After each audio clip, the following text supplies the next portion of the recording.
Esse podcast é apresentado por b9.com.br.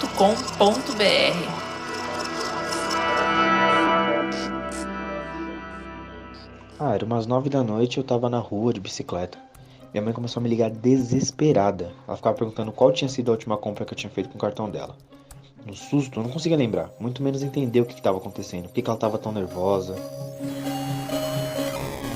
Olá, eu sou o Carlos Merigo e esse é o Fraudes Fantásticas e Onde Habitam, um especial do Braincast em parceria com a Serasa.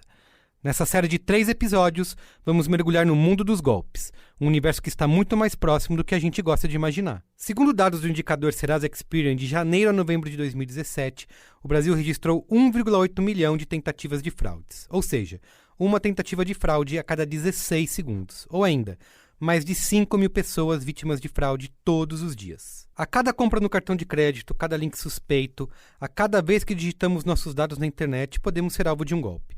Pode acontecer comigo, pode acontecer com você, com seu amigo que trabalha no mercado financeiro ou com aquele seu tio que manda fake news no WhatsApp, não importa. Se a gente não ficar de olho, a gente paga o pato e não fica nem sabendo. Por isso, no Fraudes Fantásticas e Onde Habitam, vamos explicar para você como funcionam as principais fraudes e mostrar como a gente pode se proteger. Por exemplo, quando a gente fala de cartão de crédito, muitas vezes a sensação é que todo mundo já passou ou vai passar pelo temido golpe da maquininha.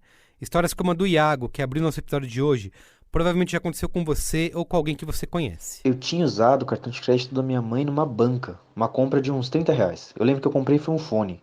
Isso foi de manhã cedo, indo pro trabalho. Umas horas depois de eu ter passado naquela banca, o cara começou a passar tudo no nosso cartão.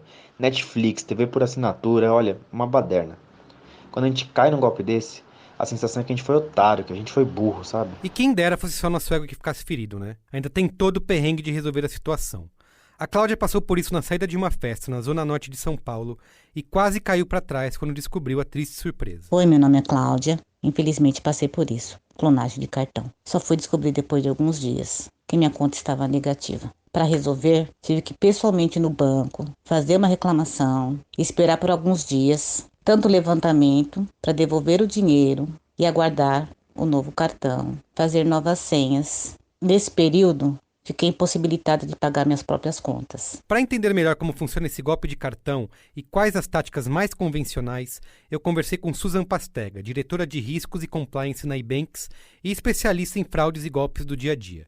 Ela tem um canal chamado Fuja da Fraude no Instagram, vale muito a pena você dar uma olhada. Golpe de maquineta, existem alguns e assim, muitos relacionados a entregas, né? Então você vai, pede algum lanche, alguma coisa em casa e aí o entregador vem com uma maquineta, que era a tal da maquineta danificada, maquineta com vidro quebrado, maquineta que estava com o adesivo em cima da tela. O entregador, na verdade, estava usando uma maquineta que não era a maquineta do estabelecimento. Era uma maquineta desviada que aí os recursos todos capturados naquela maquineta estavam indo, na verdade, para contas de laranja, para contas de fraudadores. Citando o período que a gente se encontra, que a gente está pedindo mais coisas para serem entregues na nossa casa, tomar bastante cuidado com a maquineta que você está vendo. A gente está vendo também o que acontecia nas maquinetas fora, é que se você está pagando num estabelecimento, numa loja, alguma coisa, e alguém leva o seu cartão e você não consegue enxergar onde que estão levando o seu cartão, há um risco aí das pessoas estarem copiando manualmente os dados do seu cartão.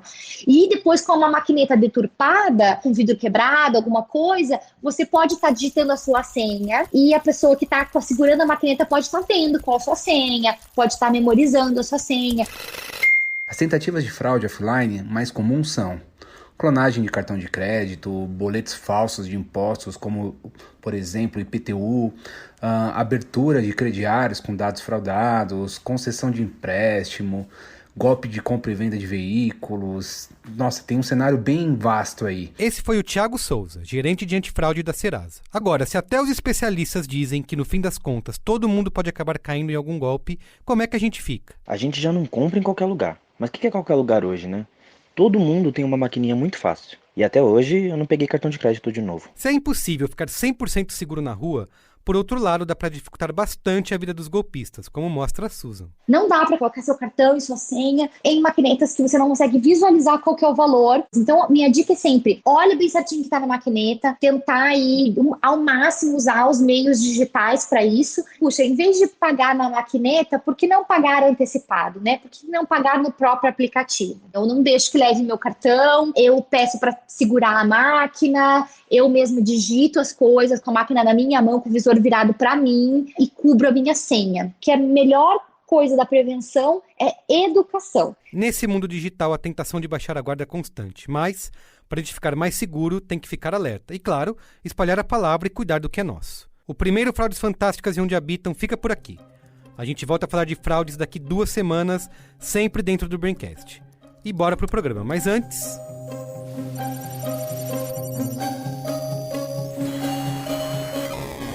Bom, como a gente viu neste episódio de Fraudes Fantásticas e Onde Habitam, são muitos os métodos e o volume das tentativas de golpes. Por isso mesmo, por mais espertos e atentos que a gente esteja, ninguém está livre desse mal. E o pior é que muita gente tem seus documentos clonados, como CPF e CNPJ, e nem mesmo fica sabendo. Mas, se é impossível estar 100% seguro, dá para você estar 100% alerta aos seus dados. É por isso que a Serasa criou o Serasa Antifraude, um serviço de monitoramento do seu CPF, e-mail, número de celular e até passaporte. Ele também mostra quem anda consultando o seu score. Assim, você fica sempre sabendo quando tomar providências diante de qualquer movimentação suspeita com seus dados pessoais o mais rápido possível. Na correria do dia a dia, é impossível ficar atento a todos os seus dados o tempo todo. Então, deixa que o Serasa Antifraude organize essas informações para você. Para saber mais, segue lá @Serasa Consumidor nas redes sociais e acesse o site serasaantifraude.com.br.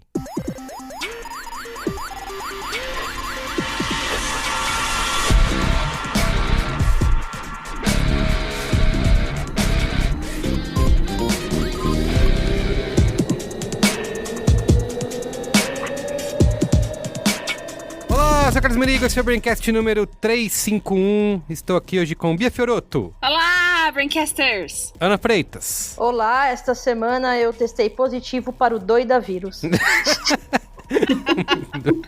Olga Mendonça. Fala, meus caros, tudo certo? E temos uma super convidada aqui, ouvinte do Braincast, super amiga. A minha amiga, você vai parecendo Luciano Huck, né? A minha amiga, lá da Vila Leopoldina. É a Mauri Júnior. Isso. Meu amigo! Carol Martins. E aí, Carol? E aí, tudo bem? Gente, fã do Braincast, amiga do Merigo. Muito bem, ótima apresentação. Mas além disso, né? Fã do Merigo, amiga do Braincast. Isso. A Carol hoje vai ser nossa especialista, né? Pra não deixar a gente falar besteira, certo, Carol? É, vamos tentar, né? Porque, como eu disse pro Merigo, tem muita gente, psicólogo também, falando besteira por aí. Então, vamos que vamos. Mas não você, cara, por isso que você foi convidada. Mas conta, Carol, quem é você na fila do pão? Sou muita coisa, hein? Mas eu sou psicóloga clínica, atendo no consultório, trabalho faz tempo também, sistema de justiça, ou de injustiça, como prevenir. Tô fazendo pós-graduação, faço um doutorado em psicologia social. Tudo que a gente precisa. Inclusive, foi ela que deu o diagnóstico de doida vírus, né? Pra Ana. Foi. Foi.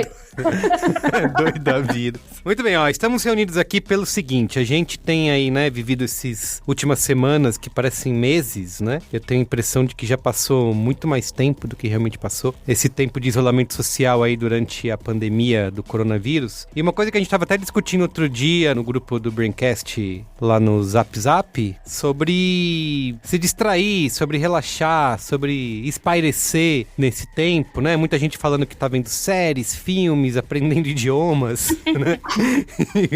E um monte de coisas. E eu fiquei muito me perguntando se é possível, né? A gente fazer isso durante esse período. Dá pra gente espairecer, relaxar a cabeça? Como isso afeta a nossa saúde mental? É o que a gente vai discutir aqui hoje nesse Braincast. Eu só queria antecipar que eu vi um tweet que eu compartilho do sentimento, que é, se algum amigo meu vier com algum papo de que aprendeu idioma, aprendeu instrumento nessa quarentena, eu vou ficar muito puta. Então é melhor não contar. Tá bom? Escrevi um épico.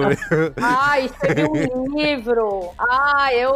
Eu desenvolvi um app. Meu projeto estava parado. Não quero saber.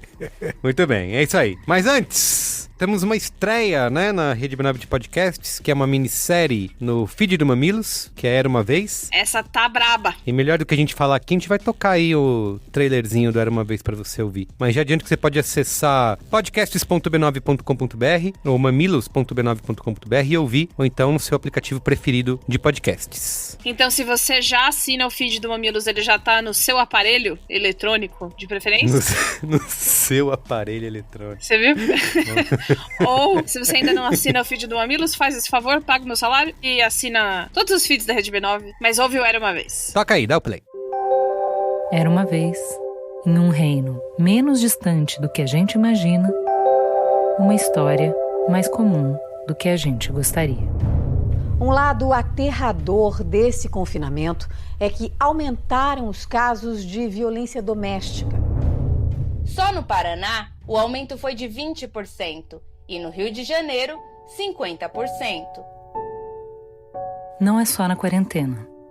Infelizmente, manchetes como essas ainda estampam os jornais quase todos os dias.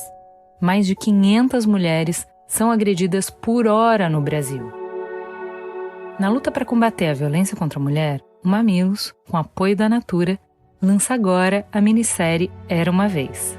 Em 5 capítulos, juntas e juntos, a gente vai refletir sobre como trilhar caminhos para escapar desse triste conto da violência doméstica, que quase nunca é acompanhado de um felizes para sempre. Todos os episódios da minissérie Era Uma Vez já estão disponíveis para download no feed do Mamilos, no seu agregador de podcast favorito. Escute agora.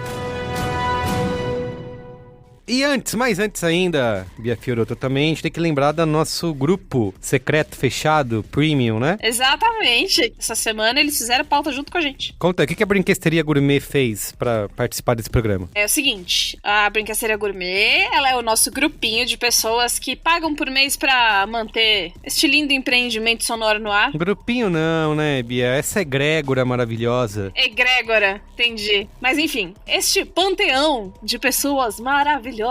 Essa semana a gente pediu pra eles falarem sobre dúvidas que eles têm justamente sobre o tema, né? Que é desanuviar. E aí vários deles mandaram pra gente perguntas, questionamentos existenciais que eles tinham e que a gente vai levantar na pauta de hoje, sem expor ninguém, é claro, porque tinha bastante coisa pessoal ali. Mas olha aí o tipo de coisa que você pode fazer se você estiver no nosso grupo. E recebe áudios da Dona Norma, né? Teve áudio exclusivo da Dona Norma e vai ter mais. Eu quero saber o que a Dona Norma fez nessa noite de panelaço aí por todo o Brasil, se ela... Só a Brinquesteria pode saber.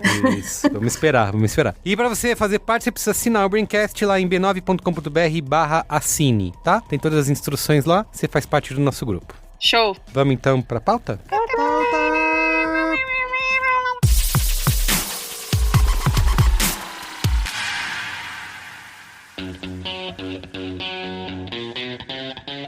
Muito bem, ó, pra gente começar aqui a conversa, eu queria saber como vocês estão se sentindo e lidando nessas últimas semanas aí, isolados em casa, né, naquele primeiro momento, tudo bem, né, 2 semaninhas e tal, logo passa. E já tive momentos de fudeu, isso não vai durar pouco, já tô cansado, sabe, do momento pós-apocalíptico. Eu falei, chega de brincar disso, quero que passe, quero voltar à rotina, quero voltar à vida normal. E daí vendo o Átila no Roda Viva ontem, a gente tá gravando na terça-feira, dia 31 de março, esse programa, ele falando que a gente não vai mais voltar pra aquela vida normal, a gente vai voltar pra uma vida, mas que vai ser diferente. Então esses momentos me deixam um pouco mais angustiados. E eu quero saber o que vocês têm feito aí, como vocês estão se sentindo nessas últimas semanas. Quem pode começar?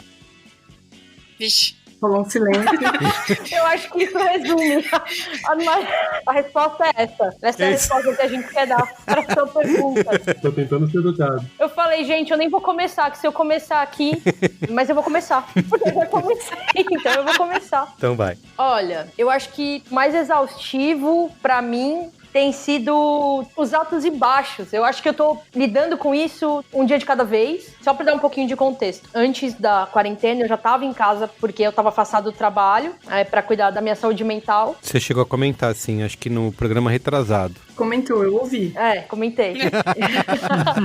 Já tô em casa mais ou menos uma semana a mais do que a maioria das pessoas, né? Quando o pessoal começou a parar. Nessa semana eu tive uma recaída de depressão e eu voltei a tomar remédio pra depressão, que eu não tava mais tomando, porque eu tava melhor e tal. Então eu já tô num período de fragilidade emocional. E eu moro sozinha. Pra mim tem sido o grande desafio e a grande dificuldade. Porque basicamente o que eu percebo, assim, é que... Bom, primeiro que eu não tava trabalhando, porque eu tava afastada. E o que seria uma bênção antes, nesse contexto, foi um pouco de maldição. Porque eu tava sem nada pra ocupar a cabeça, só vendo notícia do coronavírus. Tipo, ver a notícia em si, pra mim, não é um problema. O problema é o fato que a notícia revela.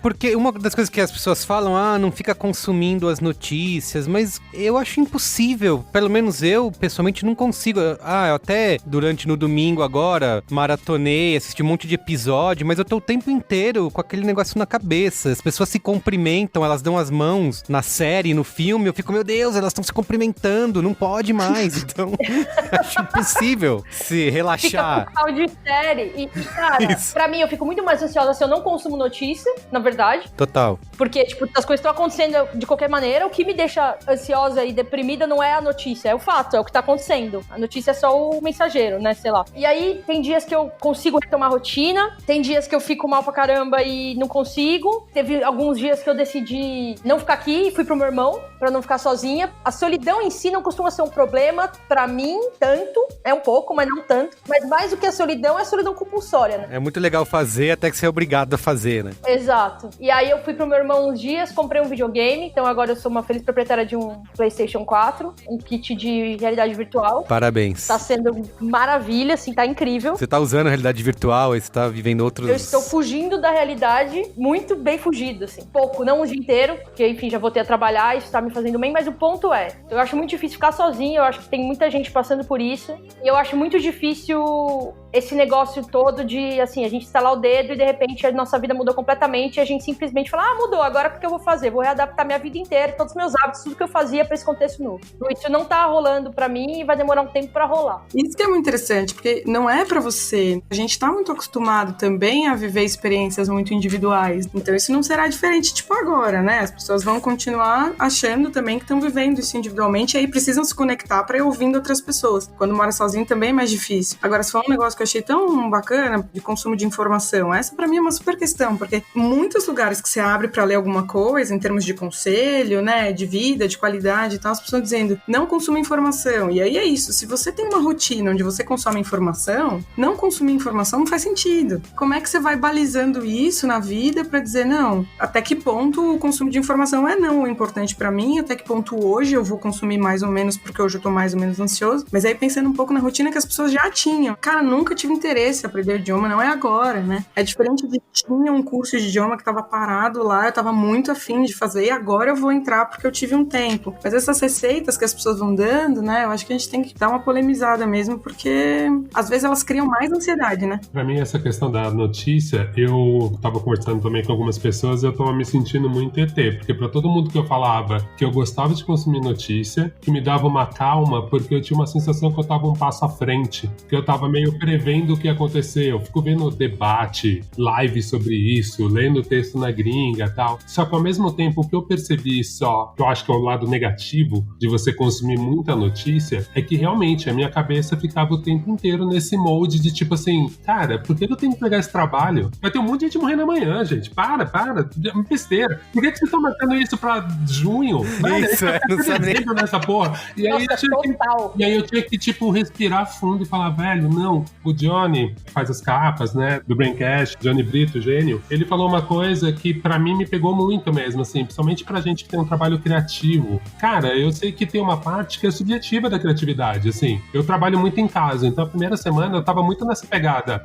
foda-se, é tipo uma entrega de trabalho estendida, vai ser tranquilo, eu fico muito tempo em casa sozinho. Só que depois eu fui percebendo isso, cara, tem uma questão, e eu acho que pra pessoas criativas isso ainda é mais forte, que é subjetiva. Eu pego a bicicleta, eu vou almoçar com alguém alguém, aí anda de bike, chega até o lugar. Eu fui muito estimulado visualmente por conversas, mas também visualmente mesmo, de ver as coisas, de estar vivendo a rua, de reparar que a fachada de uma loja mudou. E isso, de certa forma, vai pro meu trabalho. Agora, eu perdi 2 combustíveis pra minha criatividade. O primeiro, que é o senso de urgência e prazo. Então, assim, caralho, fudeu, tenho entregado daqui 2 dias. Cara, sua mente entra nesse molde que, tipo assim, isso é muita responsabilidade, você precisa resolver isso agora, essa é a coisa mais importante da sua vida. Aí, quando você tem um coronavírus, esse senso já desligou pra mim. E pra piorar, eu nem tenho esse apoio subjetivo de estar sendo estimulado por um monte de coisa, de estar feliz, de voltar alegre por causa de uma conversa. Então, de certa forma, eu acho que a primeira semana foi uma primeira semana meio de euforia, esquisita, parecia que eu tava num fim de semana prolongado. Agora, eu já tô nessa semana de, tipo, começar a me cobrar e falar, então, irmão, segunda-feira você não produziu porra nenhuma, e aí, tipo, você só ficou de doméstico. É, porque esse começo, essa primeira semana,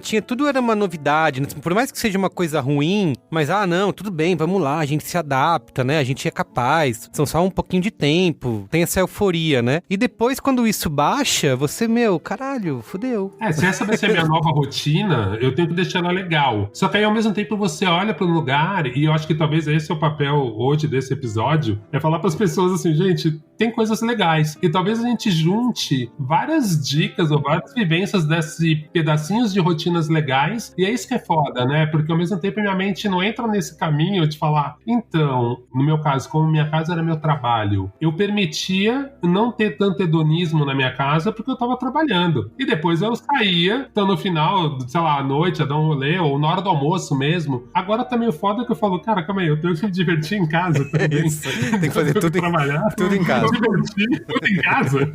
Então acho que isso que tá um pouco difícil, assim. É como se fosse um puta dia de chuva que não passa. Nossa, exatamente, né? Um grande dia de chuva. Eu tô zoada. Eu não tô bem, não. Carai, cenourinha, tô bem não. Trocando figurinha aqui de transtornos, né? Eu tenho transtorno de ansiedade generalizada, ou para os mais íntimos, o TAG. Lembrando, ansiedade é um sentimento saudável. Quando ela é um transtorno, é que vira um problema na sua vida. E aí, o que aconteceu? Por exemplo, nesse final de semana eu resgatei um gato. Do nada, eu fui buscar um delivery e tinha um gato na escadaria do meu prédio miando. O plano do porteiro era tipo, deixa ele ir pra rua, ele vai saber voltar pra casa, enfim. Ou seja, o gato miou pra pessoa certa, né? Eu olhei e aí eu falei, puta, não, né? Ele vai morrer atropelado, sei lá, eu vou pôr ele em casa. E aí eu pus ele em casa e aí o Caio ficou tipo, nossa, onde você achou? E aí a gente ficou tipo lidando com ele ali. Cara, isso não tá me afetando no trabalho, mas nas coisas pessoais. De 0 a 100 me veio uma vontade de chorar. Falei, caralho, que problema que eu arranjei. Peguei esse gato é de alguém que nunca mais vai vir buscar e eu tô aqui com um gato. Meus outros gatos são super arredios. Cara, eu espiralei. E é só um gato. Isso que você tá falando, eu tenho sentido. E tudo vira um problema, né? Coisas que não eram, que não são coisas menores. Você perde a paciência e se irrita. Me identifico com isso que você tá falando. Cara, e assim, menos de 24 horas depois estava resolvido. O dono era do mesmo prédio que o meu. Eu pus nas redes sociais, deve ter gente que viu. A Marina Rui Barbosa me retweetou. Sua amiga. Não, foi um puta problema, na real, porque uma galera X, que não me conhece, veio no meu perfil. E aí as pessoas começaram a problematizar tweets antigos. Foi uma bosta. E aí eu apaguei, fez, acabou a festa, tchau. Mas enfim, em pouquíssimo tempo, tava resolvido, o gato tava de volta com o dono, ficou tudo bem. Sei lá, parece que eu tô mais propensa a crises de ansiedade do que eu estaria normalmente. Só que, curiosamente, no trabalho não, porque no trabalho eu tenho controle. Mas na vida, que a gente nunca tem controle, mas, sei lá, parece que tá pior. Eu tenho menos controle dentro de casa, não sei. Doutora, socorro. Doutora. Fala você, Carol, o que você tá fazendo? Tem uma coisa tão interessante, né? Que assim, as coisas pioram, né? É um barato, porque eu tenho atendido muita gente que tem trazido questões muito diversas. Pessoas que estão muito mais angustiadas e pessoas que estão encontrando coisas muito interessantes. Não é que elas não estão angustiadas, mas deu espaço pra olhar pra umas coisas que precisavam, que queriam, enfim. Quando você perde um pouco a ilusão do controle, né? É interessante, né? A Bia falou agora, no trabalho tem o controle, né? No fim das contas, tem a ver muito com o controle. A gente tá vivendo aquela realidade ali e, de repente, alguém mexe na configuração de um jeito que ninguém esperava, o que eu faço? No fim das contas, a gente percebe que tava vivendo a ilusão de controle. O que é controle, né? Eu costumo brincar muito com gente que vai ser mãe, vai ser pai, enfim, engravida, né? Que é um público com o qual eu tenho muito contato. De repente, a criança tá ali, tem um monte de coisa que você tá imaginando e não vai rolar. Não tem controle, é uma outra pessoa, é uma outra relação, outro vínculo. Eu tô dizendo isso porque Eu mergulhei um pouco nisso, assim, nessa história de quarentena, né? Eu tava vivendo vários projetos, tinha parado um pouco a escrita do doutorado, enfim, por 1000 questões. Março era o mês, assim, vou escrever 1000 planos, consultório novo, e aí, bom, pausou. Pausa, suspende, volta pra casa. E aí eu resolvi um pouco mergulhar nas coisas que eu tava vivendo aqui. E que eu não tava vivendo porque eu tava vivendo essas outras coisas fora, né? Aceitar um pouco a suspensão disso e voltar, porque eu acho que é isso também, né? A rotina, precisa de rotina. Tá, precisa de rotina. Precisa de rotina quando? Em um dia? De ontem pra hoje? Então faço uma nova rotina, finge que nada acontece e toco a minha bola, né? E não tá, né? Assim, é uma semana pra entender, mais ou menos. E aí é isso. Nessa alguns mergulham numa angústia, outros negam, cada um vai vivendo de um jeito, né? Eu acho barato, né? Cria uma rotina para você. Cara, eu nunca criei rotina, não vou criar agora. Eu vou me desesperar se eu tiver que criar rotina. Faça um cartaz, coloque os horários. Cara, não vou fazer cartaz. Eu nunca fiz cartaz. Não tenho cartolina. Chega. Eu vejo vários vídeos também, né? Eu tenho filhos pequenos, né? Aí os vídeos, não, porque pega uma cola, pega um guache. Cara, eu não tenho guache. Aí é isso, né? O gato virou guache, entendeu? Porque aí você começa a entrar numa pira que não dou conta, não tenho isso na mão, né? E o que é que eu tenho na mão? Né? Que tipo de mãe sou eu? Eu não tenho guache, meu Deus. Exatamente, né? Claro, tem momentos que eu fico muito triste, tem momentos em que eu me angustio, porque eu tenho espaço pra isso, né? A gente vive uma loucura que você não tem espaço pra ter angústia, a faculdade toma remédio pra caramba. Eu não tô falando de psicotrópico, só tô falando de remédio de cólica menstrual, entendeu? Tem uma máquina pra não sentir dor, né? Isso, tem uma coisa que continua nesse período, que é cobrança por você continuar produzindo, né? Continuar trabalhando. Não, tá tudo normal, gente. Vamos aqui, agora só home office a gente vai produzir. E também tem um monte de série pra ver, tem um monte de coisa pra fazer em casa, fica tranquilo. Não é assim, né, que funciona. O pior, né, Miriam, que você tem lá nosso representante lá, que não representa muita coisa, mas, enfim, que tá lá dizendo isso aí. E aí as pessoas têm com quem se identificar, né? Agora, do meu dia a dia, trazendo coisas leves, né? Cara, eu descobri que eu posso dançar axé na minha sala de novo. Eu não fazia isso desde os 17 anos. Tá dançando na sala. Cara, tem espaço pra você fazer coisas das difíceis e das boas, né? Me conectando com os meus filhos de uma forma incrível. Tem horas que eu só queria uma caixa pra colocar eles dentro. Mas a conexão com eles é uma coisa profunda, né? Enfim, meu dia a dia tem sido esse um pouco. É, porque tem essas diferentes configurações, né? Tipo, você fala, a Ana, por exemplo, tá sozinha em casa, tem gente que tá em casal, pessoas que estão em família com filhos, né? Então, acaba sendo diferente pra cada um, né? Ter que lidar com esse momento, né? E outra, né? A gente não vai entrar nessa discussão, claro, mas tem uma discussão de classe pra ser feita, tem uma discussão de gênero pra ser feita, tem uma discussão de raça pra ser feita, né? Tem 1000 discussões nisso tudo. Tem pessoas que vivem infernos dentro de casa, né? Pra essas pessoas também tá muito difícil, né? Estar em casa não é esse cenário que a gente tá pintando, né? Da classe média, vou ficar em casa com streaming, né? E um outro ponto aí que eu acho interessante também de abordar. Eu vi na primeira semana muita gente assim,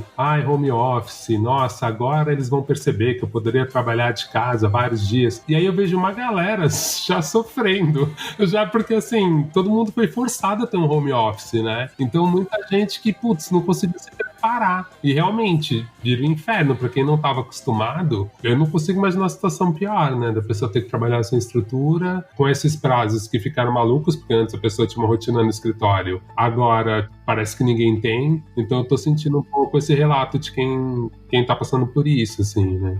Fulano tá fazendo home office. E aí é isso, né? Na mesma tentativa de negar, a galera, não, mas home office, tranquilo, tá bom. Uma família consciente, que, bom, teria até pessoas trabalhando na casa, não tem. Todo mundo faz home office com criança pequena. Cara, não é a mesma coisa. Você não vai trabalhar às 8 horas que você tinha que trabalhar, você não vai trabalhar às 10 horas que você tinha que trabalhar. Você tem outros trabalhos pra fazer. Você tem outras coisas pra se adequar. Então, além de você adequar o espaço do trabalho, a configuração do trabalho, você tem outros trabalhos pra fazer. E ainda nas costas o medão de rodar. Momento bom, né, gente? Momento tranquilo. Né? Coisas normais de se acontecer. Ô, Carol, lá na Brinquesteria Gourmet, fizeram uma pergunta, aproveitando que a gente tá falando de manter, né, a rotina, que é, cara, eu tenho criança em casa e ela acha que ela tá de férias. Só que a quarentena não é férias. E aí eu preciso explicar pra ela o que é o coronavírus. Só que eu não quero fazer a criança ter um ataque de ansiedade com 7 anos, achando que todo mundo vai morrer. Onde está o meio termo nessa história com criança? É isso que eu falo. Eu acho muito interessante que a gente discuta a configuração, ela é fundamental e ela funda um um tanto de coisas que a gente tá vivendo e que é único, beleza. Mas elas oportunizam que a gente olhe para coisas que já estavam ali. Vamos lá, as pessoas, no geral, têm dificuldade de conversar com as crianças sobre as coisas que devem ser conversadas com todo mundo, adequando a compreensão de quem tá ali. Isso é mó barato de pensar, porque as pessoas não conversam mais com as crianças, né? Tem uma questão de proteger, a criança não aguenta, a criança não sabe. Se eu falar pra criança o que tá rolando, eu vou gerar o quê? Ansiedade. Bom, vai gerar ansiedade. Claro que quando eu for conversar com uma criança, não quero que ela sinta a ansiedade que eu tô sentindo. Ela não vai ter a compreensão de mundo que eu, adulto, tenho, e dependendo de qual adulto que eu sou e como que eu compreendo isso também. Se tô com medo, se tô com pânico, se tô ansioso pra caramba, se eu tenho algum diagnóstico, se eu tô sofrendo muito, mas tô levando, né? Tudo isso varia. É super difícil dar essa resposta, né? Mas tem que conversar com a criança sobre a vida, sobre o entorno, sobre o que acontece na vida dela. Sei lá, vou dar um exemplo mó besta. Cara, a criança vai tomar vacina. A criança entra em pânico. E tudo que você vê o adulto fazendo é assim, fica tranquilo, depois eu vou te dar alguma coisa. Vai passar rápido, mas ela não sabe o que vai acontecer com ela. Se ela não sabe o que vai acontecer com ela, o nível de ansiedade dela é enorme, e isso é saúde, né? Quem foi que falou? Acho que foi a Bioana que falou, né? Ansiedade é saúde, não tanto. Porque você precisa saber o que vai acontecer, você precisa ter alguma ideia, você precisa ter ideia do tempo, você não precisa saber tudo, né?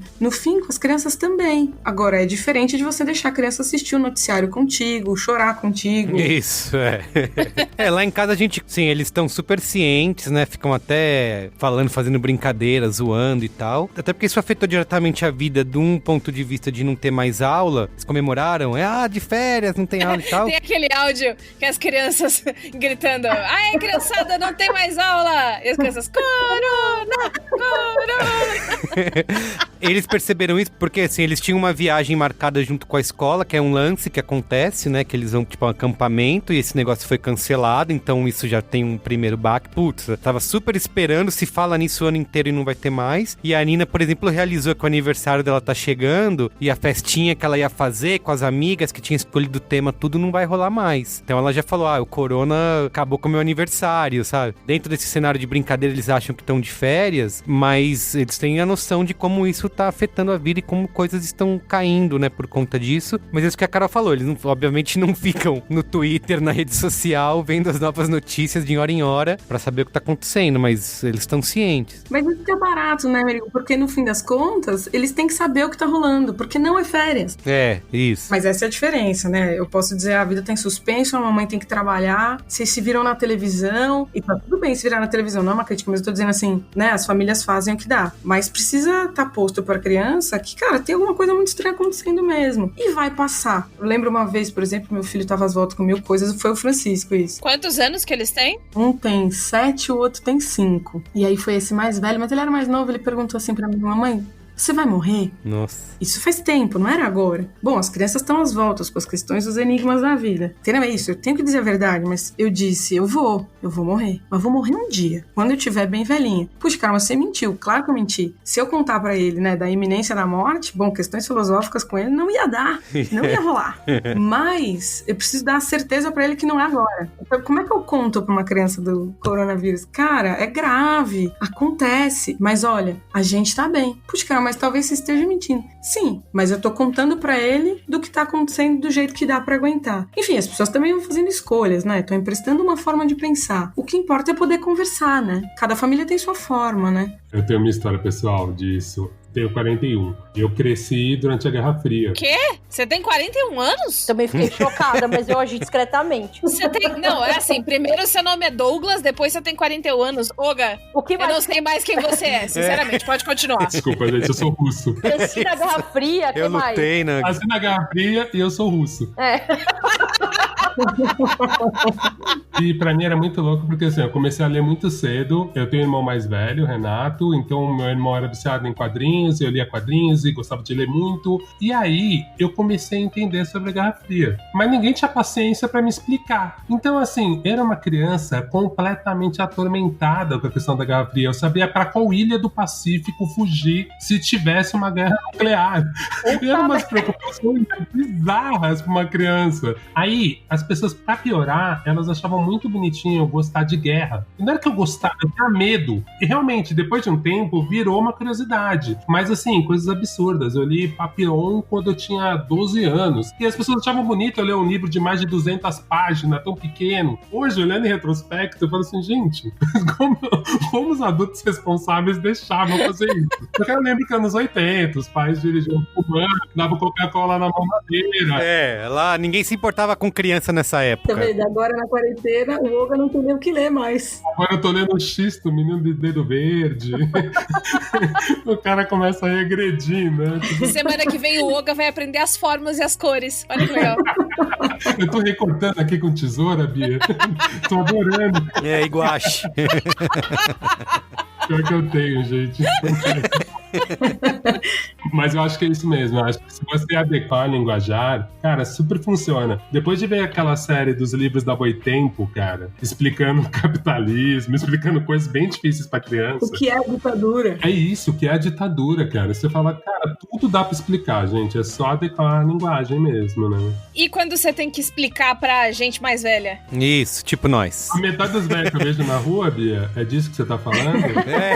Dona Norma. Volta pra casa, né? Que fica gritando da janela. Não, mas eu acho que chega na nossa idade, assim, explicar pra gente, isso que a Carol falou que fala pra criança, que é, tá em suspenso, mas vai passar. Porque tudo bem, a gente tenta acreditar nisso e, pensamento positivo, né, gente? Vai passar, logo tá tudo aí. É isso aí, para de torcer contra. Isso.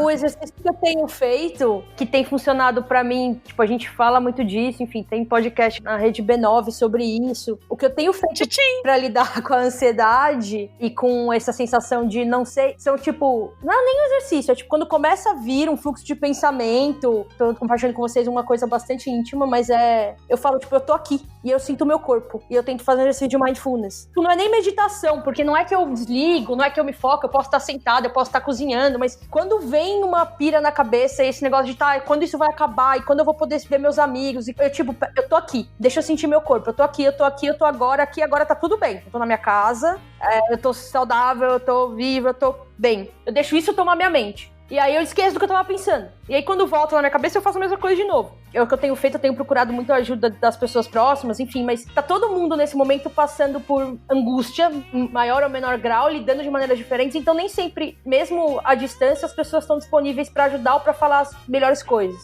E uma coisa que eu tenho percebido, que meio olhar poliana pra isso, é que eu tô lidando com uma fase não muito boa, minha, ao mesmo tempo o mundo e todo mundo passando por uma fase também muito atípica. Só que isso me permite olhar pra mim, pros lugares mais complicados dentro de mim, e tá me ensinando um monte de ferramenta mental e, tipo, emocional pra lidar comigo mesma e lidar com essas questões mais complicadas, que no dia a dia, no fim das contas, não sei vocês, mas eu costumo fugir. Tipo, eu lido na terapia, mas sei lá, se numa sexta-noite eu tô mal, eu tô triste, eu ligo pros amigos e saio, vou beber. Entendeu? Eu vou assistir uma série com alguém. Se eu tô mal, tipo, eu faço alguma coisa pra esquecer disso com alguém. Eu me distraio, eu sou muito social. E eu não tenho uma oportunidade de fazer isso agora. Então sou eu comigo mesma e bora encarar, e bora lidar. Porque é uma coisa que eu acho que a gente discute muito, quais são as mudanças econômicas e sociais. E o que tá acontecendo agora ameaça o próprio eu. Aquilo que a gente se constitui, assim, eu acho que é isso que muda a estrutura do mundo e muda a gente mesmo, né? Então, criar essa angústia, a gente ter que pensar em maneiras de lidar com isso, geram questões inéditas, né? Isso que eu quero dizer. É óbvio que a gente, o tempo inteiro, tem questões que a gente precisa cuidar no nosso dia a dia, no mundo anterior, né? Como era antes. Mas agora tem um ineditismo, né? Que tá sendo criado e que a gente tem que aprender a lidar com isso. Sim, e é uma oportunidade de autoconhecimento que, de novo, sem querer ser poliana, porque tá foda, tipo, lidar com essa crise vai me ensinar a lidar com... Caraca, denúncia de coach, hein?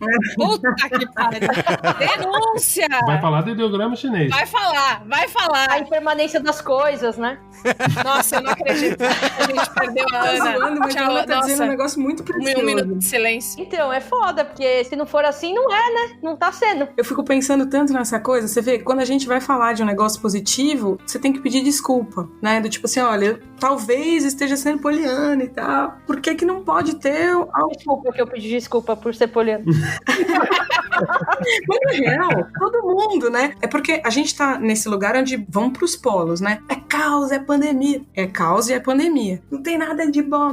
Não, tem um monte de coisa boa. Até pra gente questionar um bando de coisa. Porque é isso, onde é que tava esse tempo que quando a gente para, olha e fala, caraca, que difícil tá aqui comigo. Isso já tava lá. A questão é que, putz, eu vou sair, vou fazer um negócio. Eu também, eu sou uma pessoa super ativa, eu faço 1000 coisas e tal. Cadê? Legal, tô aqui. Tão bonito quando você falou, né? Pô, me pego, me percebo, né? Percebo meu corpo, percebo que eu tô ali. Isso é potente, isso é lindo. E aí, se a gente começar a se perceber, talvez a gente perceba os outros, né? Todo mundo por aí, olha, empatia, solidariedade. Não são palavras vazias, são a partir dessa percepção mesmo. Se eu consigo me perceber, vou perceber também o outro e tal. E a gente não tem tempo mais pra isso, né? E isso é um super de uma coisa bacana. Agora, dizer que isso é uma super de uma coisa bacana não é sem sofrimento. Pelo contrário, é com muito sofrimento. Porque perceber um bando de coisa que não tinha lugar, um bando de dor. Agora, dá pra fazer isso de um jeito gostoso, dá pra fazer isso de um jeito bem-humorado, dá pra, inclusive, sofrer pra caramba de um jeito bom. Uma coisa que bate em mim, assim, acho que tem um pouco a ver com o que a Ana falou, um pouco oposto ao mesmo tempo. Tem momentos que me bate um pouco essa angústia de pensar no amanhã, só que eu penso ele como eu estou vivendo um momento histórico único, todo mundo tá vivendo junto, e daqui um tempo eu vou lembrar disso, não exatamente com saudade, eu tô lembrando muito da sensação do 11 de setembro. Cara, tudo bem, minha vida não tava em risco, tá? Eu sei, eu morava no Brasil, lá na Vila das Mercês não tinha problema nenhum. Mas eu lembro de olhar e ver a grandiosidade daquilo e falar, caralho, o mundo vai mudar depois dessa porra. E realmente, depois dos cortes nesse filme da minha vida, sei lá, eu com 28 anos, primeira vez que eu tive grana pra viajar fora do Brasil, blá, blá, blá, blá, blá, e eu tô indo pros Estados Unidos e aí, sei lá, tá um cara pedindo pra eu abrir meu dread falando, a gente tem que ver, porque pode ter perigos de bomba, você pode ter manipulado alguma coisa, e aí volta pro Olga do passado, tipo assim, tá vendo? Lembra daquele momento histórico que ia mudar alguma coisa? E eu acho que é um pouco isso, assim, às vezes eu fico nessa sensação que, assim, cara, calma, a gente tá vivendo uma coisa nova, ninguém sabe o que fazer. Ao mesmo tempo, daqui um tempo, você vai lembrar e falar, caralho, cara, foi muito foda aquele momento, aqueles 2 meses, 5 meses, 1 ano que a gente teve que ficar trancado. Caramba, o que eu fiz? Nossa, essa habilidade eu desenvolvi naquele tempo lá que rolou a primeira pandemia de blá, blá, blá, blá, blá. Então eu fico meio tentando me jogar para um futuro que eu já superei. Eu acho que é um pouco isso. E que, de certa forma, achei coach também. Já superamos. É meio coach. Eu só tentei não usar o integrama chinês de crise vira oportunidade. Mas eu acho que é um pouco isso, assim, às vezes eu quase ficciono o presente. É quase se eu tivesse no déjà vu. Tive isso principalmente na semana passada, retrasada, já nem lembro mais, né? De que quando a gente tava nesse negócio de calcular o tempo, são 2 semanas, né? Daqui a pouco passa, a gente já esqueceu, vai ficar fazendo piada disso. Só que aí o tempo vai passando e você começa a se questionar os e se's. E se não for só isso que a gente tá imaginando? Aí tem notícias, por exemplo, de que na China que eles estavam reabrindo, já vai ter que fechar de novo. Você fala, caraca... O Átila ontem falando, essa nem é uma epidemia tão grave. Ele falou, isso não é uma epidemia séria. O meu olho direito caiu. É isso, aí como que é... A Vera Magalhães, fala, não brinca com isso. Ele fala, isso não é sério, não brinca com isso, gente, eu não sei, assim, é que eu piro muito nesse assunto e eu piro muito em África. Gente, é sério, se a gente olha as pessoas com ebola num país pobre... É porque a gente sempre achou que isso nunca ia nos atingir, né? A gente sempre via isso de longe e falava, isso não chega aqui, né? Isso não... O dia que chega, você se fode, né? Mas vendo 200 filmes de pandemia, a gente nunca achou que fosse chegar. A gente é esse país que nunca passou por guerra. Ai, essa terra abençoada, cheia de abundância e não sei o que lá. Onde todo mundo é hospitaleiro, né? E que é uma mal mentirada. Brasil, todo mundo abraça. Isso é uma coisa bastante antiga. Na minha faculdade, teve uma vez uma palestra de um historiador, o nome dele era Dominique Volton, alguma coisa assim. Isso foi em 2013, eu acho. E ele falou, tipo... o Brasil, em vários aspectos, é um país ingênuo porque nunca passou por guerra, como a Europa passou, ou nunca passou por não sei mais o que, qual evento histórico como a Europa passou, então a gente é ingênuo nesse sentido e tal. Então eu não sei se isso fica no nosso imaginário, né, da terra abundante de de pessoas felizes e hospitaleiras e todo mundo é bronzeado e vai pra praia todo dia, isso tava na minha cabeça, sabe? Tipo, cara, como a gente é sortudo, né? Aqui não tem terremoto, sabe essas coisas? Mas isso é tão doido, né? Me dá até uma coceira com uma fala dessa. Cara, quantos anos de escravização a gente teve no Brasil, né? Exato. Uma fala dessa, ela só reforça o quanto que no Brasil não se pode falar da violência, né? A gente nega tanto a nossa história, a gente nega tanto as nossas memórias, que é como se a gente não tivesse trauma o suficiente, o que não é verdade. A gente tem um monte, a gente só não fala deles, eles só não estão no campo da palavra. Então a gente não pode assumir que o Brasil é racista pra caramba. Entende? A gente não viveu guerra. Quem não viveu guerra no Brasil? Os que estavam ganhando e contaram a história. Porque os que foram massacrados não sei quantos anos, e eu digo não sei quantos anos, não é porque eu ignoro a data, mas é porque a gente continua vivendo isso. Então assim, não tem guerra na periferia do Brasil? A ditadura acabou pra quem? Né? Por isso que eu também penso que a crise é oportunidade, porque quando a gente tem um nível de negação, por exemplo, do governo com relação ao que está acontecendo e as pessoas continuam falando, não, porque o emprego, tá bom, o mundo inteiro tá errado, vamos acreditar, vamos identificar com esse cara. Por que isso acontece no Brasil, né? Enfim, eu sei que a pauta não é essa, descambei, mas é que eu acho tão importante a gente poder dizer, né? A gente viveu coisas muito difíceis. O que a gente não viveu foi a oportunidade de elaborar nossas memórias. Exato. Eu acho que a gente é muito mestre em negar processos históricos violentos, vários, e não instituir eles como... A gente não aprende. Eu acho que a gente nega muito isso e como nação, assim, sei lá, não aprende com essas coisas. Isso não é registrado, isso não é reforçado na possibilidade de aprendizado e não repetição. A gente tá vendo isso todo dia com esse governo. Então todas as nossas grandes tragédias violentas ao longo da história, elas de alguma maneira foram negadas e, sei lá, revisadas, que não é a Alemanha que tem um monumento aos judeus mortos no Holocausto a cada esquina, que as pessoas, tipo, são lembradas o tempo inteiro daquilo. No fim das contas, o que a gente é muito bom é de esconder, fingir que não aconteceu, não aprender com essas coisas, e isso tá sendo feito de novo agora, porque tá aí o presidente na TV negando o que aconteceu. Eu vou botar uma provocação, que eu sei que o Gino adora. Queria pôr uma provocação. A gente cai nessa falácia que a gente aprende alguma coisa com o passado, com a história. Cara, você vê a Itália, gente. Também não é uma garantia. Isso que é o mais triste da nossa humanidade. A gente é incoerente pra caralho. A gente não aprende se a gente não tiver um reforço, um debate o tempo inteiro, assim. Tem neonazista em Berlim, tem um monumento lá, em todo lugar, e quando você vai pra lá tem bairros que, tipo, aqui não é muito legal se andar. Então, assim, cara, nem isso a gente conseguiu direito, sabe? Óbvio que é importante a gente lembrar justamente pra isso, pra responsabilizar e pra lembrar das memórias, é super importante, é melhor do que São Paulo, que realmente toda esquina tem um nome de assassino de negro e de índio. Mas, se a gente se apegar a isso que a gente vai aprender, pra mim foi muito forte. Falar, caramba, mas na Itália, aí a Espanha, no segundo dia a Espanha tava fazendo passeata na rua e gente morrendo na Itália, tipo, não sei, eu acho que assim, esse problema que a gente tem, né, de ter um louco como presidente, é uma coisa, mas mesmo os países que tinham gente um pouco mais coerente, também fez um monte de cagada. Mas é que tem uma diferença, né, Olga? Pelo debate, né, mesmo. Me senti provocada.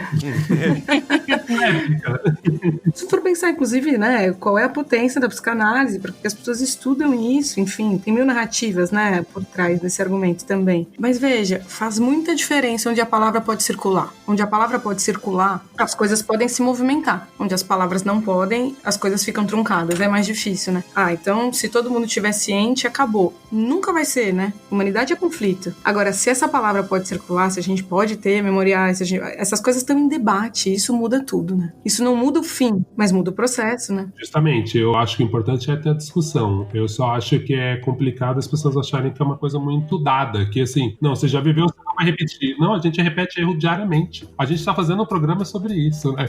De certa forma, assim. A gente sabe que tinha que fazer, mas a gente não consegue. Não, a gente achou que a vida que a gente tinha era dada, né? Falando em negar trauma, peraí que eu tava mandando só uma mensagem pra minha psicóloga com a frase humanidade é conflito, pra gente falar quando a gente fala em negar trauma e o problema que isso causa, né? Eu acho que no âmbito pessoal também, quando a gente nega, e a gente tá muito acostumado a fazer isso, nega sentimento, fala que tá tudo bem, que você, não, imagina, tô ótima, sério, relaxa, tô bem. Uma das coisas que foi levantada da brinquesteria, mas é um lance que eu tô percebendo desde que a gente entrou em quarentena, eu já conversei lá no nosso grupo, que é só nosso do WhatsApp e tal, é a nossa relação com a ferramenta pra você lidar com aquilo. E aí algumas pessoas estão relatando que estão bebendo mais álcool e comendo mais. E aí aí, qual é o limite entre é natural, porque quando a gente tá ansioso, a gente passa por um período em que se compensa, e qual é o sinal que a sua mente, que a sua cabeça, que o seu corpo dá de, opa, tem coisa errada aqui, tô bebendo demais, não só porque é um problema, o alcoolismo e tal, mas é o seu corpo dando sinal, né, de que você não tá bem. Ou no meu caso, perguntando pra uma amiga qual o limite de barras de chocolate que você é capaz de comer no período de talvez 30 ou 40 minutos.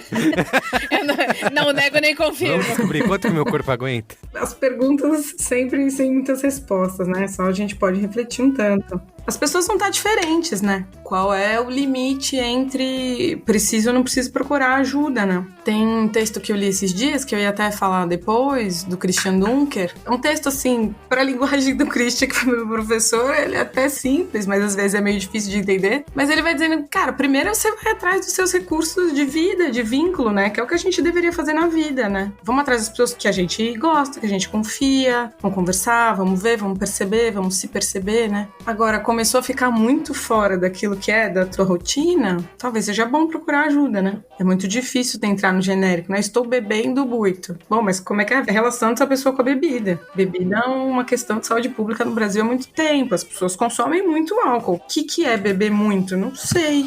Muito difícil de dizer, né? Agora, tá muito fora daquilo que eu percebo que é a minha rotina, de quem eu sou, das coisas que eu tô acostumada a fazer. Eu vi um amigo falando isso e eu perguntei pra ele assim, mas cara, sei lá, no carnaval você não bebeu muito também? Eu não sei se eu ajudei a pessoa, porque depois eu acho que eu dei um... A pessoa falou, realmente eu bebi muito mais no carnaval. Não sei se a pessoa tá tendo um coma alcoólico agora. Mas é que eu acho que assim, cara, tem épocas que a gente bebe muito por alegria também, sabe? Tipo, a gente comete esses excessos em momentos extraordinários, né? Eu vejo algumas... Tem até uma lista, né, que foi lançada por um órgão de saúde pública da Inglaterra, que são 14 maneiras de você proteger a sua saúde mental na pandemia, né? Uma delas é você se conectar com outras pessoas através de videochamada, né? Eu vi que essa semana saiu uma pesquisa que acho que aumentou em 20% a 30% o download de aplicativos de videochamada, né, para ajudar a passar pelo isolamento. E é uma coisa que a gente tem usado bastante, né? Não só, obviamente, a gente tem feito isso para gravar, por exemplo, então toda semana a gente se fala, mas a gente mesmo fez sem gravar nem nada, né? Vamos só reunir aqui, vamos ficar falando bobagem? Eu tava fazendo almoço e a Suda também tava. Isso, exato. Faz em casa com as crianças, eles têm conversado com os amigos da escola, têm conversado com as avós. Ô, Merigo, conta da Nina desligando a ligação. Ela tem feito essas ligações diárias com as amigas da escola, eu acho ótimo quando ela quer desligar, ela simplesmente fala, a gente não quer mais falar, tá? Tchau. Que ótimo, se pudesse ser assim, né? Não tem rodeio. Olha, gente, preciso ir ali, viu? Estão me chamando aqui, tem um negócio pra fazer. Não quero mais falar, gente. Tchau, vou desligar. Aí, Merigo, oportunidade de aprendizagem com a Nina, entendeu? Isso, Achei tão direto, assim, não tem, acabou. Quero desligar e desliga. Então, eu tenho feito isso. Vocês têm feito também esse tipo de... Tenho feito muito. Também nesses contextos, tipo, putz, tô cozinhando, vou ligar a câmera com os amigos. Para algumas pessoas, esse contato pela câmera não é exatamente uma coisa que traz tanto alívio. Pode trazer um pouco de ansiedade também. E aí eu tenho uma amiga que falou um negócio muito interessante essa semana. Ela falou assim, agora as pessoas acham que eu tô disponível o tempo todo. Pedem pra falar comigo, ou sei lá, querem conversar, querem fazer uma videochamada. E o que eu vou falar? Que eu não posso? Agora não dá. Eu tenho que ir lá na varanda, depois eu tenho que ir lá no quarto. Sim, então assim, também tem um lado, por exemplo, eu criei um grupo com os meus amigos, que é um grupo que chama Comida no Isolamento, que é só pra gente dividir foto de prato e receita. Eu vi 2 amigos que saíram do grupo. Falaram, gente, legal, mas não vai rolar pra mim. Porque também sentiram que essa troca intensa não era o que eles queriam naquele momento. E não é que, tipo, porque eu tô com tempo abundante, supostamente, eu quero dedicar esse tempo pra isso agora. E tá tudo bem. Eu acho que, tipo, esse episódio da Nina aí tem ensinamento pra gente, sabe?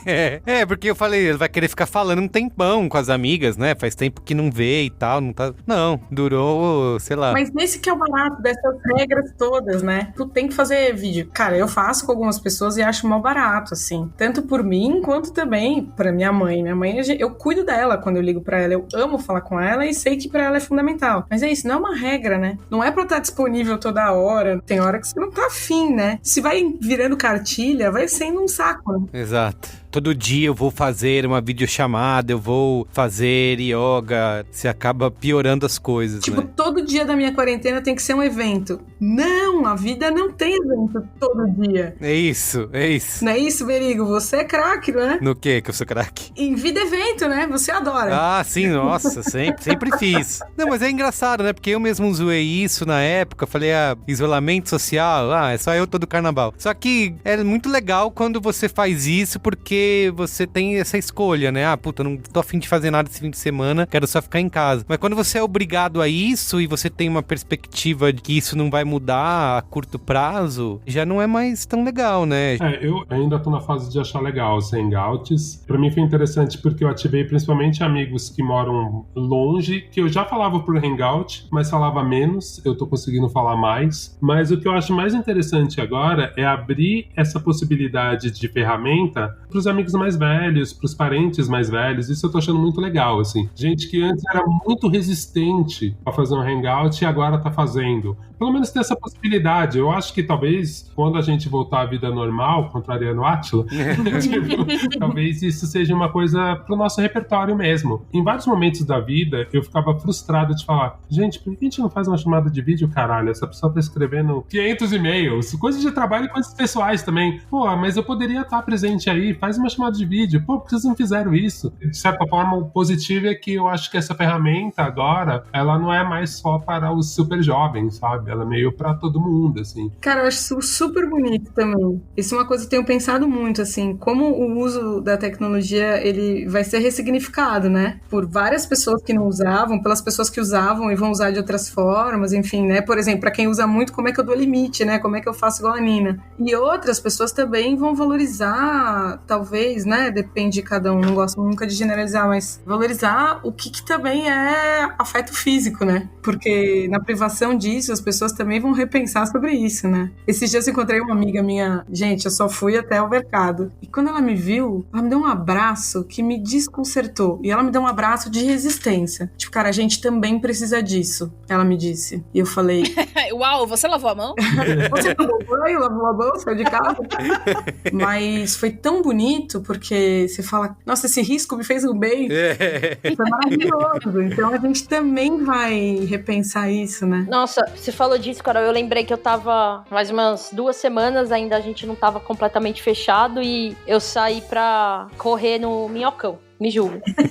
E aí eu encontrei uma amiga minha e eu tava conversando com ela e a gente se abraçou. E aí foi um negócio, é tão trivial, sabe? Porque quando a gente se encontrou, a gente não se cumprimentou. E que eu tinha me dado conta, eu falei, cara, faz 8 dias que eu não faço isso. Eu acho que isso vai rolar super. Outra coisa que eu acho interessante é que a gente costuma adiar contatos mais... A gente marca, tem um monte de amigo que a gente fica pra marcar, nunca marca e nunca fala. A gente não conversa de maneira presente. E eu acho que uma coisa que tá, pelo menos pra mim, tá rolando, é que eu tô conversando por vídeo, com presença, com pessoas que antes eu, nunca conseguia marcar direito e acabava não conversando. É isso. Isso é muito legal, porque são pessoas super queridas, que a rotina acaba tirando da minha vida do cotidiano, mas que, por conta desse movimento, estão voltando, estão mais presentes até. Pra mim foi muito nesse lugar que bateu, cara. De dar importância pra essas pessoas mesmo e ter um assunto pra falar. Então, sei lá, hoje falei com o Rafa que tá na Espanha e então, mas vamos marcar um hangout pra amanhã. E ao mesmo tempo eu vou também fazer outra provocação. Não é bem uma provocação, um conflito que eu tô vivendo. Tava conversando ontem com um amigo meu, com o Edu, falando um pouco disso, que tem dias que são melhores, tem dias que são piores, e a coisa que eu tô mais sentindo falta é andar de bicicleta. Só que ao mesmo tempo eu me sinto muito culpado, eu tô num conflito mesmo, porque assim, eu queria sair com a minha câmera e tirar foto da cidade vazia, andando de bike e tal. Só que ao mesmo tempo eu falo, porra, Olga, mas você vai dar um puta recado errado. Imagina se todo mundo que é artista sai andando de bike e no outro dia tá todo mundo trabalhando. O Bolsonaro filma você, bota lá na live dele. E aí, ó, tá até andando de bicicleta, tirando foto. Aí você fica nesse conflito, você fala assim, porra, mas isso é pra minha saúde mental. Um dia que eu andar de bike, tem os meninos do rap aí, então, os meninos estão trabalhando, mas minha fotografia pode ser trabalho. Eu fico tentando achar uns argumentos e ficam 2 seres na minha cabeça discutindo. Seriamente. De fora você só tá doido falando com a parede, né? Não, mas... Mas é isso, é um conflito que eu fico dentro de falar, cara, tipo, é um esforço de todo mundo. Você não tá sendo muito hedonista, só que aí por outro lado vem aquele pensamento, caralho, mas a arte é transgressora. Nesse momento, alguém precisa documentar isso. Vocês estão lidando com conflitos desse tipo? Nesse momento eu não tô sendo muito egoísta pensando em mim, já que nesse momento a coisa mais legal é que a gente tá tendo que pensar em algum nível no coletivo? Acho que todo mundo vai vivendo isso o tempo todo, né? Eu tava pensando numa pessoa específica da minha família, que é super difícil, porque é uma pessoa muito, muito, muito introspectiva, é um idoso, e ele não tem vínculos com muitas pessoas. E os vínculos que ele estabelece são territoriais. Então ele tem um super vínculo com o bairro. Ele sai todos os dias pra passar nos mesmos lugares. E bom, super consciente do que tá rolando, tá em casa. E aí teve um dia que ele começou a ter uma crise absurda, ele começou a ficar tonto, ele ia desmaiar. Ele resolveu descer, dar um passeio, com todos os riscos que ele corria. A tecnologia pra ele não dá conta, porque os vínculos que ele estabelece é de outro jeito. Então eu sempre fico nessa reflexão, né? Uma coisa é a pessoa que tá lá fazendo a barra, né? Tá indo lá, não abriu mão da rotina, né? Não percebeu o que tá acontecendo, quais são os riscos e tal. O limite, às vezes, é esse. Cara, eu vou pirar se eu não sair dar o meu rolê de bike agora. Enquanto você pode, bom, talvez um rolê seja mais importante do que naquele dia pirar em casa, né? E aí as pessoas vão tendo que fazer essas escolhas muito difíceis individualmente, né? Mas me identifiquei com esse velhinho aí, viu? Eu também tinha muito uma rotina no bairro, assim, de trabalhar em alguns cafés. E pra mim é uma das coisas que eu sinto falta também, né? De saber que, tipo, puta, nem o café tá aberto, né? O Átila e a Marina ontem no Roda Viva, ele falou assim, as pessoas estão falando, tem que reabrir o comércio, tem que voltar não sei o quê. Mas se reabrir, você vai sair de casa da mesma maneira? Vai ser igual? Você vai conseguir frequentar aglomerações, shows, shopping, cinema, da mesma maneira que você fazia antes? Acho que dá a dimensão de quanto que a nossa rotina foi afetada meio que pra sempre. Cara, eu fico pensando em exemplos da vida, sabe? Sei lá, por exemplo, eu nunca fui assaltado, eu não ligo pra fechar a janela do carro. A pessoa passa uma vida de janela aberta. Um negócio besta também, mas ajuda a gente a pensar, né? Aí um dia eu fui assaltado e alguém disse pra mim que foi por causa da minha janela aberta. Aí eu passo a andar de janela fechada o resto da vida. Do mesmo jeito que a gente tá adequando a ficar isolado, na hora que a gente... tá livre. Tipo, tô livre? Como assim? Como é que eu faço pra andar na rua? Mas de que jeito, né? É processo. Mas se a gente consegue entender que é processo, também passa a se cobrar menos, vai tentando encarar a experiência, né? De estar isolado, a experiência de sair, né? Antes da gente encerrar, você falou que você tinha uma lista aí que você queria... Boa, dicas! Então, tem uma rede de apoio psicológico que abriu atendimento para profissionais da saúde que estão na linha de frente. São psicólogos que estão atendendo voluntariamente, tá? Eu tenho amigos que estão na lida e não tá fácil. São as pessoas que estão ficando doentes, né? Você viu, acho que, um dos hospitais teve 150 profissionais de saúde que se infectaram. Vale citar, Olga? Fala da capa você que é um leitor da New Yorker. Ah, sim. Putz, depois vocês procuram uma capa da New Yorker com a ilustração do Chris Ware, que é um ilustrador incrível, quadrinista e tal. A cena que você vê parece ser uma enfermeira, uma mão do médico num hospital, vendo o marido e os 2 filhos no celular. Quando você vê as cores que o Chris Ware trabalha e o tipo de traço, você entende muito isso, assim, cara, olha o que essa pessoa tá passando, né? Porque imagina que a enfermeira não pode voltar para casa, se ela consegue fazer isso, então deve ter posto a família em outro lugar, e ela realmente, por mais que ela esteja na rua, entre aspas, ela tá também em isolamento. Imagina você ter que explicar pro filho que sua mãe tá fora, que ela é quase uma super heroína, só que ao mesmo tempo ela tá se arriscando, ao mesmo tempo talvez ela não volte, cara, deve ser, nossa... muito pesado. É bem pesado. Eu comecei olhando a capa porque era bonita, depois ficando meio triste, pensando em todos os aspectos, que é uma coisa que o Chris Ware trabalha muito nos quadrinhos dele. Boa. Cara, é isso aí, então. As pessoas estão atendendo voluntariamente, né? Sem custo de dinheiro.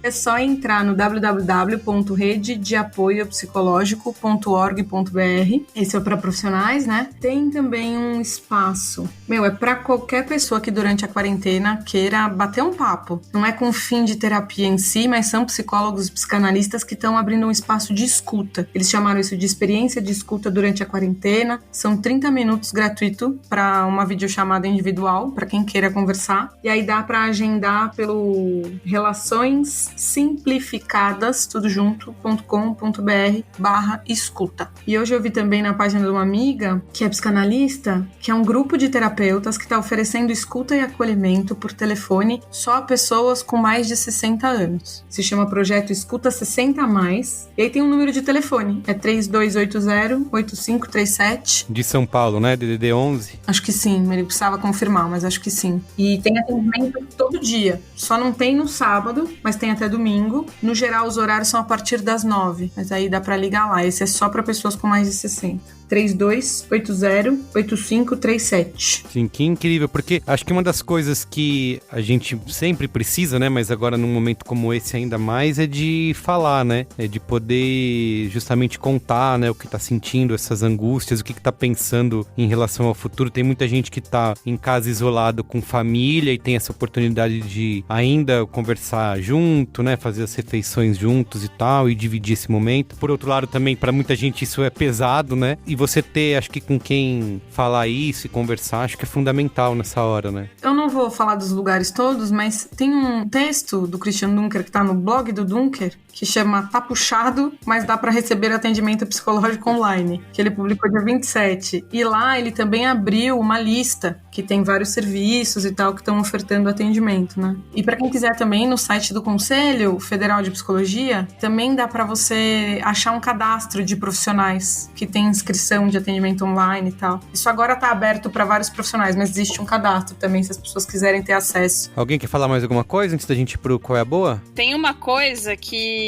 eu acho que tem mais a ver aqui do que no Qual é a Boa. A Gabi Mansur, que é uma promotora de justiça, colega nossa do Mamilos, tá sempre com a gente, em parceria com outros institutos e instituições e pessoas, lançou um projeto chamado Justiceiras, que é uma força-tarefa para ajudar mulheres vítimas de violência. A gente tá vivendo na quarentena um aumento de denúncias, a mulher fica em casa junto com o agressor e a agressão potencialmente acontece mais vezes. Instagram, tudo junto sem acento, é @justicadessaia e o WhatsApp de atendimento é 11 99 63 91 212. Eles têm orientação jurídica, psicológica, socioassistencial, médica, rede de apoio e acolhimento gratuita e online, para te ajudar a quebrar o ciclo ou ajudar alguma amiga, alguma pessoa que você saiba, também é bastante importante. Eu achei que cabia mais aqui no serviço. Fantástico, Bia. Eu já trabalhei com ela numa coisa e, cara, ela faz um trabalho muito potente. Ela é foda, ela é foda. Ela tá no Era Uma Vez, que a gente falou agora, né, lá no começo do episódio. A Gabi é uma pessoa muito incrível e aí esse projeto é mais uma ferramenta pra ajudar você que precisa de ajuda e não sabe a quem recorrer, ou você que acha que alguém precisa de ajuda e não sabe o que fazer.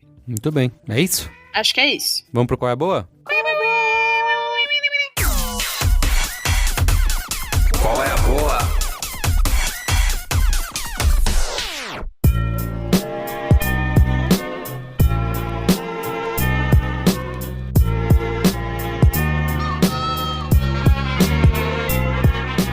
Qual é a boa? Quem quer começar aí? Eu vou começar. Eu comecei no começo também, vou começar agora. Eu quero falar de uma série que eu assisti ontem, que se chama A Máfia dos Tigres. Ai, já me falaram muito bem. Pra começar, eu tava meio com o pé atrás, a Netflix tava me sugerindo isso, eu falei, não quero ver essas coisas de vida selvagem, não quero assistir, que eu já não tenho uma grande predileção. Mas aí, o Gabriel, que é do meu time lá no trabalho, postou no Stories, falou, nossa, tô vendo isso aqui, é bizarro e tal, eu falei, vou assistir esse negócio. Eu já falei, eu gosto dessas séries que, tipo, fazem você ficar um pouco desgraçado, né, da cabeça. Afinal, pra que... Tá precisando, tá bem pouco. Cara, é difícil até eu falar pra vocês o que é, sem dar spoiler, mas melhores personagens da vida real, tipo, eu não acredito que alguém conseguiria escrever um roteiro e inventar essas pessoas. A história mostra um grupo de indivíduos bizarros que tem zoológicos particulares nos Estados Unidos, e esses zoológicos criam tigres e grandes felinos, não são só tigres, mas tigres são a maioria. Exploram esses animais para entretenimento das pessoas, com algumas evidências de que esses animais sofrem algum tipo de abuso, mas muito controverso. Só que tem conflitos entre esses donos desses zoológicos, que eles acusam uns outros de explorarem os animais. E aí tem histórias macabras por trás. E alguns desses zoológicos são meio seitas. As pessoas que trabalham no zoológico meio que são devotas a nível de ser um culto. Assim, é um submundo do inferno. É meio Wild Wild Country? Então, não é, porque tem tigre. Assim, a narrativa é muito boa, porque, tipo, pontos muito centrais da história, eles vão sendo revelados no momento certo, assim. Eu tô no 3º, 4º episódio. nem teria como spoiler muita coisa, porque eu nem assisti. Só posso dizer que é uma exploração muito, muito surpreendente de um universo que ninguém, acho que a maioria das pessoas que não tem esse contato faz ideia que ele exista. Eles têm 4, 5 esposas, um dos caras é gay, que tem 2 ou 3 maridos. Um outro dono desse zoológico é ex-traficante internacional, ficou 15 anos preso, tipo, confessou ter assassinado uma pessoa de maneira brutal. Assim, são pessoas horríveis. Enfim, gente, eu não consigo, tá? Assistam esse negócio. Falei muito, não falei nada, agora assistam esse negócio. Meu outro qual é a boa é um meme, que é o padre que tava fazendo uma live rezando e quem tava filmando pôs uns filtros nele de Snapchat. Ligou sem querer, não é? Eu vi só uns... Mano, sério, foi a melhor coisa que eu vi em muito tempo, assim, foi padre de chapéu, segurando uns pesos fitness. Mano, se você não viu isso, vê isso. É o meu animal espiritual agora esse vídeo, sério. Putz, nesse momento eu só fico desejando o fim do capitalismo, querendo matar super ricos. E uma série boa que inspira é a Na Rota do Dinheiro Sujo. É uma série documental da Netflix. Cada episódio conta um caso de onde o capitalismo foi muito filha da puta. Saiu agora a segunda temporada, num momento muito oportuno. Eu tô no 3º episódio. E, cara, eu acho que eles conseguiram mais dinheiro, né, quando renovaram. Então, puta, a série tá ainda melhor. Eu vou só falar de 2 episódios rapidinho. Eu não sabia, assim, eu adoro política internacional e tal. Sabia que na Malásia eles tinham uns problemas, mas, velho, eles falam um caso de corrupção na Malásia. Você fala, a gente tá mal, mas a Malásia tá mal com a gente. Tá pior. Porra, tem muito gestor merda por aí. Tem um outro episódio que fala sobre o Jared Kushner, que ele é o genro do Trump. Cara, que você também se identifica. Você fala, opa, tem mais gente que tem problema com parente mais novo. Eu sabia que ele era pilantra, já tinha lido algumas reportagens. Mas, cara, esse episódio do Jared Kushner, você vai vendo, assim, como realmente o dinheiro é foda, como transforma as pessoas, como tem gente que sabe usar muito mal essa porra, assim. Vale muito a pena assistir. Outra dica que eu vou dar, eu acho que eu já dei em algum Braincast passado, mas acho que vale a pena reforçar agora, é o Estúdio Fluxo, que é o canal do Bruno Tortura. Ele tá fazendo uma série que chama Tem Alguém em Casa, que ele vai entrevistando pessoas de, gente muito diferente, sei lá. O último foi com o padre Júlio Lancelotti, ele faz tipo uma live. Os episódios variam de tamanho, tem de 20 minutos a média, mas tem uns um pouquinho mais longos, enfim. Mas é bem legal, ele já entrevistou o padre Júlio Lancelotti falando sobre rua, solidariedade e a pandemia agora. Já entrevistou o Randolph Rodrigues, o senador, falando sobre renda básica e sobre o presidente, já que o Randolph é a oposição, né? Entrevistou a Rebecca Lehrer também, falando sobre ativismo, autonomia, né? Nesse cenário de pandemia. Eu acho que é legal porque são esses conteúdos que dão aquela sensação pra mim que, assim, é um tá sabendo mais, mas não é um tá sabendo mais, puta, fudeu tudo. Enfim, eu tô achando bem, bem legal. E, por último, eu tava conversando com a Juba Lauer um pouco, né? Dessas coisas que são ruins, mas são boas. Ao momento de você ver muita coisa ruim que é boa, na verdade. Tem uma série na Netflix que chama Restaurantes em Risco. Sei que é um pouco gatilho, viu, cabendo série de viagem, hoje é restaurante agora, mas eu gosto de sofrer. Essa série é aquela série típica que eles pegam 3 especialistas pra salvar um restaurante. Os 3 especialistas são ruins, as soluções são horríveis, mas, cara, que foda a produção e a pauta. Eles vão pra uns lugares, cara, tipo, é uma cidade próxima a Hong Kong, que é mó legal. Eles vão pra Malta, pegar um restaurante de um ex-jogador de futebol. Eles vão pra um lugar no Canadá que eu nunca vi, um lugar lindo. Eu tô achando mó legal assistir essa série, eu passo raiva, eu fico discutindo, pensando, caralho, roubaram o roteirista. Essa mesma solução é exatamente do outro episódio. Mas é ruim, mas é bom. Então, se vocês tiverem tempo, que eu imagino que vocês têm, vocês vão poder me dar desculpa de trabalho, assistam Restaurante de Risco por sua conta e risco. Não tenho tantas dicas quanto você, mas tem uma aqui, também é um filme que está disponível na Netflix, que eu já tinha colocado na minha lista há algum tempo. Ele se chama Negação. É um filme de 2017, baseado numa história real. Tem um cara, e acho que tem tudo a ver com os nossos tempos de hoje, que ele é um negador do Holocausto. Então ele escreve livros, ele dá palestras dizendo que o Holocausto nunca aconteceu e tal. E aí tem uma outra autora que começa a contestar esse cara, né? Começa a criticar ele, como todo mundo deveria fazer. E esse cara, que se chama David Irving, resolve processar ela. Os caras é inglês, né, eu acho. Então esse caso é levado para julgamento na Inglaterra. E no sistema jurídico inglês, o ônus da prova recai sobre o acusado. Então ela precisa provar que o Holocausto aconteceu, né? Não é ele que tem que provar que não aconteceu. Então vai mostrar todo esse drama de tribunal aí, em meados dos anos 90, dela e da equipe jurídica dela tentando provar que o Holocausto de fato aconteceu. O filme traz muitos argumentos e maneiras de se falar e de se discutir, principalmente para esse período onde a gente vive, né? Uma época de bastante negação, né? Negação das mudanças climáticas, negação do coronavírus, né? Negação da ditadura, enfim. A gente tem muita gente negando muitas coisas, querendo reescrever a história de muitas maneiras. E acho que o filme traz bastante esse lado, assim, de como você argumenta, de como você pesquisa, de como você discute com essas pessoas, de como você prova que as coisas certas são as coisas certas. Tá disponível na Netflix, em português se chama Negação, dirigido pelo Mick Jackson, não pelo Michael Jackson. Ou o Mick Jagger. É, não pelo Mick Jagger. O Mick Jackson, que é o diretor do Guarda-Costas, sabe? Com Kevin Costner. Ele é estrelado pela Rachel Weisz e pelo Tom Wilkinson. Então é isso. Bom, era pra falar de coisas leves, então eu só pensei em podreira. Ótimo. Manda ver. Né, Carlos? Eu gostei do último Star Wars, então veja bem. Gente. Olha a polêmica. A Bia também gostou, então vocês estão juntos.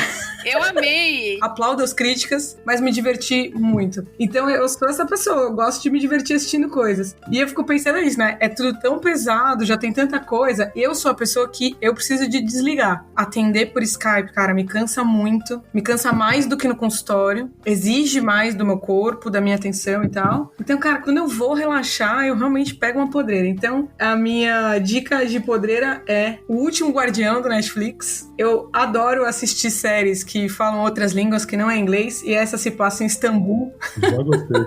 Gente, mas assim, viajando na maionese com aventura, entendeu? Vestes talismânicas, seres imortais. Ah, é de fantasia? Eu chamo de aventura e entretenimento.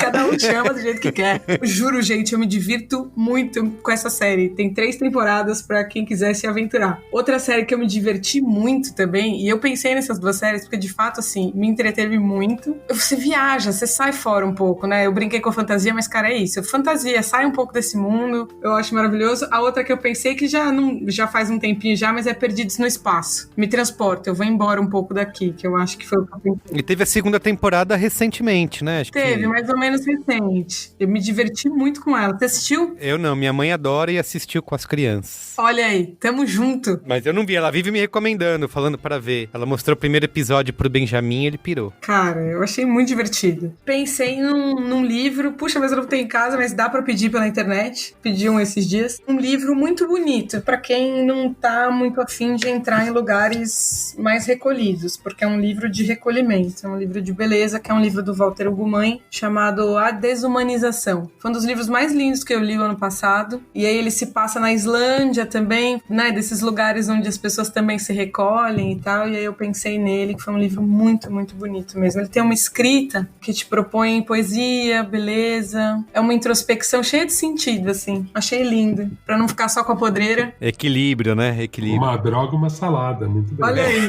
Ah, posso recomendar uma outra coisa?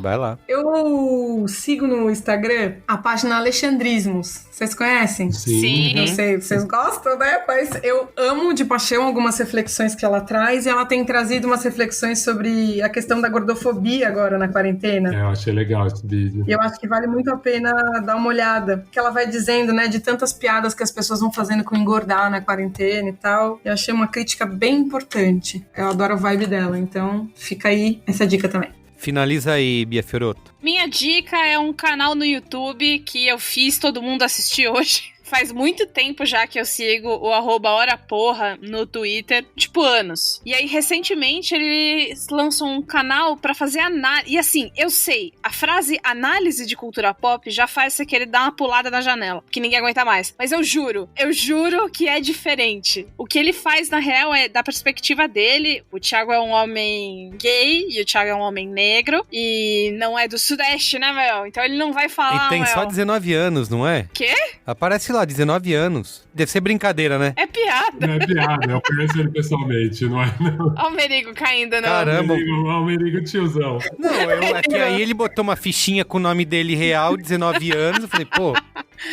Mas enfim, ele é uma pessoa de um humor muito peculiar e ele transferiu esse humor pro canal dele. E ele fala muito de roteiro e ele fala muito dos tipos de personas que a gente vê em obras culturais, quadrinho, filme, cinema, série. Filme e cinema, como se fosse diferente, mas enfim. Além de tudo, ele é uma pessoa muito boazinha, porque toda vez que eu falo com ele, ele me responde. O Olga já entrevistou ele, já falou que ele é um cara muito legal. Os vídeos são geniais. O meu favorito de todos é o Minha Mãe, a Super Vilã, que ele fala sobre a persona da mãe retratada na cultura pop. É genial. O roteiro dele é muito bem feito, ele é uma pessoa muito carismática e eu queria ele no Braincast, falei. Muito bem, o Thiago é demais mesmo. Legal indicar também os vídeos dele no canal Playground BR, que também são bem legais. Isso. Eu vou fazer também a propaganda então, Bia. A gente entrevistou ele num outro podcast que eu faço, que é o que tá acontecendo. A gente chamou ele e a Carol Moreira, eu e a Helmader apresentamos, pra falar sobre se o Oscar ainda faz sentido. Enfim, num tempo muito longe, lá em fevereiro, a gente gravou isso. E foi bem legal. O Thiago é demais mesmo ao vivo. E é isso aí, tem que ter ele aqui no Braincast. No Twitter ele é Hora Porra, mas o canal do YouTube é Hora Thiago. youtube.com/Hora Thiago com TH. O Hora é sem H, mas o Thiago é com H. Muito bem, é isso, gente. É isso. Obrigado, viu? Obrigada, Carol, gente. Obrigada a vocês, gente. Obrigada mesmo. Beijo. Então tá bom. Beijo, gente. Tchau. Tchau. Valeu, Carol. Beijo.